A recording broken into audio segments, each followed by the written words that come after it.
नमस्कार, welcome to YouTube channel कानूनी व चर्चा खास। लेकिन आज कानून की बात होगी, कानूनी चर्चा होगी और एक पॉइंट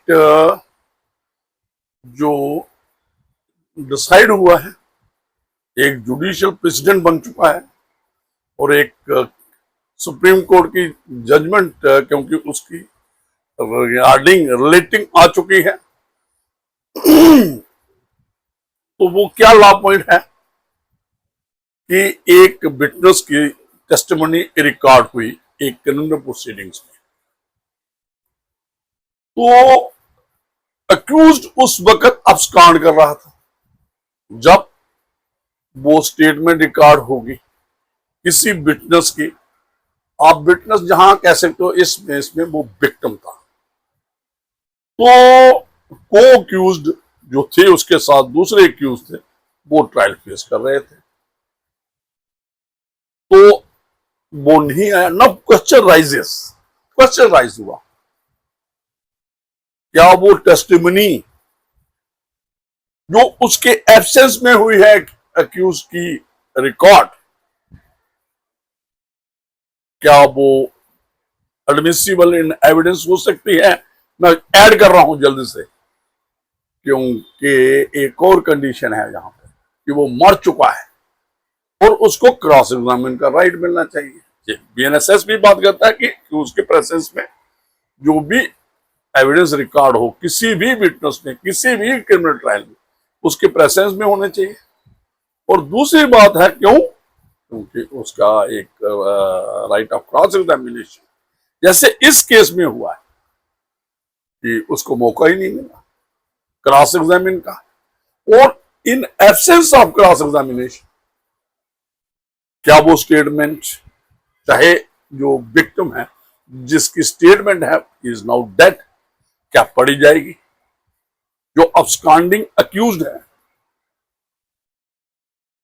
ये सारी कंट्रोवर्सी, सारा मामला एक नया केस है। सुप्रीम कोर्ट ऑफ इंडिया ने 17 जुलाई 2026 को इस निस्बत डिसीजन दिया है। टाइटल है state of West Bengal versus Kadir Khan. तो ये मैं इसके की पॉइंट्स पढ़ूंगा और बिल्कुल शॉर्ट में आपको बताऊंगा कि ये क्या जजमेंट है। तो थोड़ा सा, और इस जो जजमेंट जो एक बेंच है वो है कंसिस्टिंग ऑफ कंप्राइजिंग है जस्टिस संजय करोल साहब और उनके साथ है जस्टिस विपुल एम पंचोली। तो ये इसमें सेक्शन 299 की मैंने बात की, कोड ऑफ क्रिमिनल प्रोसीजर, क्योंकि ये पुराना केस है। अब वो सेक्शन रेलेवेंट जो है वो है सेक्शन है 335, एब्सेंशिया ट्रायल की बात करता है। जो रिकॉर्ड है एब्सेंस में भी रिकॉर्ड हो सकती है अगर अक्यूज अब्सकॉन्ड कर रहा हो, जैसे इस केस में हुआ है। तो ये 299 सीआरपीसी जो है इसी के कॉरस्पॉन्डिंग न्यू प्रोविजन आ चुका है, क्योंकि code of criminal procedure 1973 repeal हो चुका है। अब इस वक्त जो बीएनएसएस की रेलेवेंट सेक्शन है इसके रिलेटेड वो है 335। तो अब मैं ये थोड़ा सा की नोट्स पढ़ूंगा। तो इसके supreme court has clarified that earlier testimony of a witness who has since died, मर गया है, can be used against an accused who had absconded during the original trial, जब उसने भी एविडेंस दी है एज ए विटनेस कोर्ट में, provided the conditions under section 299 of code of criminal procedure are satisfied। तो ये देखना है कि सफिशिएंट कंप्लायंस है, क्या सेक्शन जो 299 है कोड ऑफ क्रिमिनल प्रोसीजर की, क्या उसका कंप्लायंस होता है? जो इसके फैक्ट्स हैं इस केस के, ये क्वेश्चन थे। ये कहते हैं एक एक्सेप्शन है 299, वो तो है अपेरेंटली है किसकी, जो जनरल रूल है।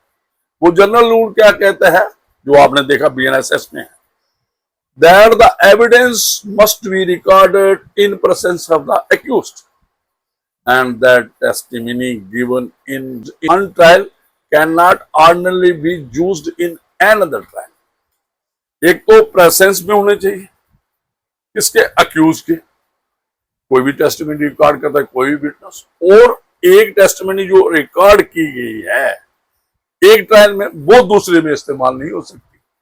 ये एक जनरल सा रूल है जो अडॉप्ट किया गया है। लेकिन जो section 299 code of criminal procedure के है वो एक्सेप्शन है।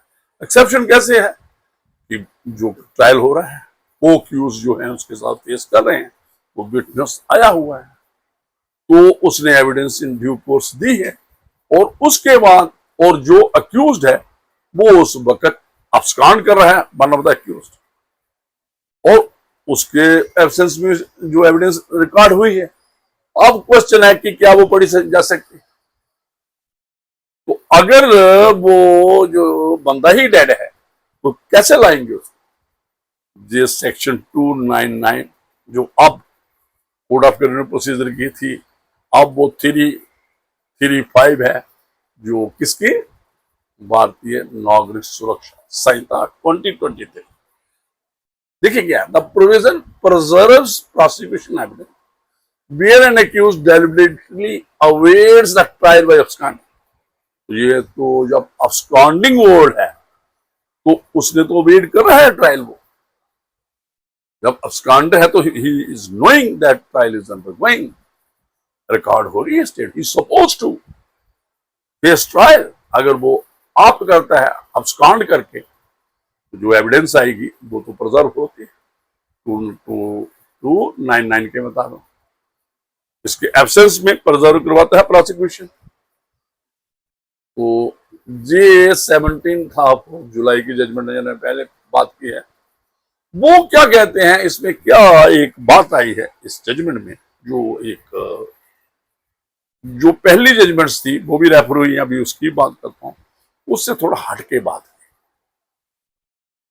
क्या कहा है, that a formal order under section 299 of code of criminal procedure is not prerequisite for recording evidence of deceased witness against an accused.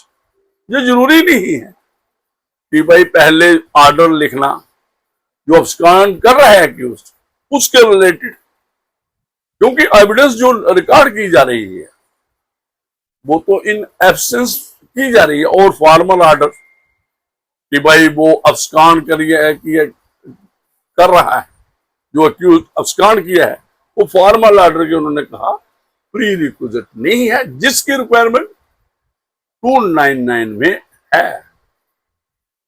उसकी फॉर्मल कंप्लायंस नहीं चाहिए, सफिशिएंट अगर अदरवाइज कंडीशन वो फुलफिल होती है जो रिक्वायर्ड है। कि जो रिक्वायर्ड क्या है कि अवेट कर रहा है, अब्सकॉन्ड कर गया है, और जो एविडेंस रिकॉर्ड हो गई है वो विटनेस अवेलेबल नहीं है। तो ये दो कंडीशंस हैं, आगे पढ़ेंगे। The court observed that where it is established that accused had absconded and there was no immediate prospect of his arrest, the witness deposition recorded in accused absence may subsequently be used against him subject to the condition prescribed under section 299। ये एक बात ये court ने अपनी observation record की है। तो मैं ये जो अर्लियर जजमेंट थी, डिसीजन थे, जिससे इत्फाक नहीं किया जो ये बेंच था, इसने एक Nirmal Singh versus state of Haryana था, एक है सीबीआई वर्सेस अबू सलीम अंसारी का केस था। ये जो निर्मल सिंह का है 2000 का है, और जो सीबीआई अबू सलीम अंसारी का है वो 2011 का है। तो निर्मल सिंह में उन्होंने कहा था कि ये जो सेक्शन 299 है is an exception to section 33 of evidence act. तो since it permits reliance on testimony recorded without accused having an opportunity to cross examine the victim. क्योंकि कहां करेगा वो, अब स्कांड कर रहा है, अवेलेबल नहीं है और ऐसी सिचुएशन में नहीं है, वो डेड है, तो कहां उसको क्रॉस एग्जामिन होगा।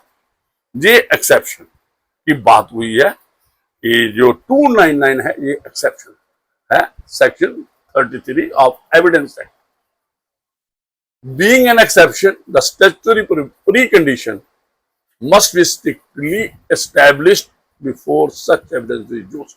तो उसमें निर्मल सिंह के बाद वहां बात हुई कि स्ट्रिक्टली कंप्लायंस होना चाहिए, जो रेफरेंस है, जो प्री कंडीशंस हैं किसकी, सेक्शन 299 की of code of criminal procedure. तो एक दूसरा केस है, लेकिन इन्होंने ही उसको एक अपनी बात रखी बेंच ने, उसने कहा how the court clarified that Nirmal Singh did not lay down that a formal judicial order regarding satisfaction under section 299 is mandatory before evidence is recorded। कि ये नहीं है कि पहले ही इत्मीनान सेटिस्फेक्शन रिकॉर्ड करके वो स्टैंड कर गया है, तो अगर इन ड्यू कोर्स ट्रायल के ये रिकॉर्ड हुई है एविडेंस किसी विक्टिम की एविडेंस, और अक्यूज उस वक्त अब्सकॉन्ड कर रहा था, अवेट कर रहा था अपनी डेस्क, तो अगर ऐसी बात है, उन्होंने कहा कि स्पेसिफिक फॉर्मल ऑर्डर की जरूरत नहीं, ऐसा निर्मल सिंह ऐसा बात नहीं करता कि फॉर्मल ऑर्डर होना चाहिए बिफोर रिकॉर्डिंग एब्सेंस। वो तो एब्सेंस इन ड्यू कोर्स हो रही, वो तो दूसरे अक्यूज्ड भी फेस कर रहे हैं, को अक्यूज्ड भी उस ट्रायल को। The bench also rejected the high court's narrow reading of Abu Salem. ये भी एक बात, it observe that in Abu Salem this court has expressly, high court को उन्होंने कहा कि उन्होंने जो अबू सैलम की जो जजमेंट है उसका नैरो व्यू लिया है, तो उन्होंने कहा Abu slam has expressly recognized that where an absconding accused is subsequently arrested, जब वो अरेस्ट हो जाता है, the prosecution may rely on evidence recorded during the earlier trial। अगर कोई अर्लियर ट्रायल जो हुआ है उसके वो बिलीव किया जा सकता है, उस पर रिलाई किया जा सकता है।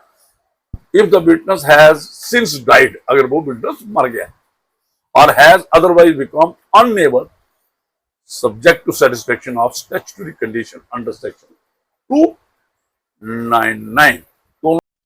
तो उन्होंने अबू सैलम की जजमेंट को नैरो उसका व्यू उसका लिया है। तो the court further noted that this interpretation has consistently been followed by Chhattisgarh, Madras and Delhi high court, इसका भी रेफरेंस दिया उन्होंने। तो इसमें इस प्रेजेंट केस के क्या फैक्ट्स थे, क्या बात थी जो इसमें थोड़ा सा और इसमें की नोट्स में बताया गया है। तो थोड़े फैक्ट्स बताए हैं उन्होंने। चार्जशीट कब फाइल हुई, 10 मई 2012 को। शोर the respondent has absconded, chargesheet file 10/5/2012 ऐसा दिखाती है जो फाइल हुई है कि रिस्पोंडेंट अब्सकॉन्ड कर रहा है। It can not be disputed that no challenge has been laid by the respondent to this fact. उसने डिस्प्यूट नहीं किया कि वो कांड नहीं कर रहा था। The deposition of the deceased victim took place from 13 March 2013 till 3 July 2013। इसके बीच में विक्टिम की जो एविडेंस रिकॉर्ड हुई, तो एडमिटली ऑन सच डेट, इस डेट पे जो डेट्स दी गई हैं, admittedly on such date there was no prospect of respondents being apprehended soon। The respondent only came to be arrested। कब अरेस्ट हुआ जी, 30 सितंबर 2016 में, जबकि एविडेंस पहले ही रिकॉर्ड इन हिज एब्सेंस हुई थी। और डेथ की बात करते हैं, 3 years thereafter, 3 साल के बाद वो अपीयर हुआ है, अरेस्ट हुआ है। Consequently, 2 facts required for invocation of section 299(1) are met in the instance case। उन्होंने कहा कंप्लाइंस है, कैसे कंप्लायंस है 2991 की of code of criminal procedure? कैसे है? Furthermore undisputedly the victim passed away on 13th of March 2015 को। तो जब ये इसके दौरान उसके विक्टिम की डिपोजिशन रिकॉर्ड हुई 13 मार्च 2013 से लेकर 3rd ऑफ जुलाई 2013 तक जी इन्होंने एक डेट दी है। और उसकी डेथ कब हुई है? ये डेथ हुई है उसकी 13 मार्च 2015 को। 3 साल वो बाद हाजिर आया है। वो हाजिर आया है 30th ऑफ सितंबर 2016 को। विटनेस के राउंड अबाउट जे कोई आप लगा सकते हो विक्टिम के को 1.5 साल के बाद वो अपील हुआ है कोर्ट में। जब तो विक्टिम कहां से लाना था? और सेक्शन 299 अलो करती है। Therefore, in our view, the contours of section 2991 of Code of Criminal Procedure stand satisfied. Sufficient compliance है इस प्रोविजन की। कोर्ट ऑब्जर्व कोर्ट ने in terms of appeal was allowed. तो अपील अलो की गई। तो ये जो जजमेंट इस पे लॉ पॉइंट जो मैंने देखा और मेरे नोटिस में आया तो मैंने कहा ये बहुत ही इंपॉर्टेंट जजमेंट है। आज बात हो रही है जो हमारा BNSS है इसमें भी बात हुई है। ट्रायल इन एब्सेंसिया नो डाउट हम प्रिजर्व करते थे, पहले भी अवेलेबल था 299 कोड ऑफ क्रिमिनल प्रोसीजर 1973। तो अब तो ये भी है जजमेंट इन एब्सेंसिया भी है। तो उस पर भी मैंने पहले भी बात की है।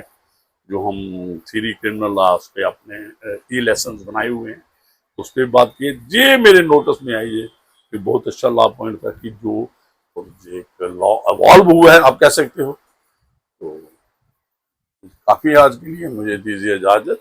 Thank you very much.